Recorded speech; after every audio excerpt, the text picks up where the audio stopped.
नमस्कार सांगमाने आज आसी ओडिशा प्रसिद्ध शक्तिपीठ माँ विरजा को पवित्र मंदिर को यही मंदिर रे जाजपुर रे अवस्थित यही हिंदू धर्मर एक प्रमुख तीर्थस्थान भाव परिचित।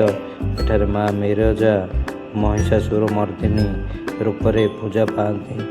मंदिर सुंदर स्थापन और आध्यात्मिक परिवेश भक्त मान को आकर्षित करे। प्रतिवर्ष हजार हजार भक्त एठाकू दर्शन पाई आसती। जदि आपण ओडिशा संस्कृति आध्यात्मिकता ठारू निकट अनुभव करने चाहती तेबे माँ विरजा मंदिर निश्चिंत आसतु।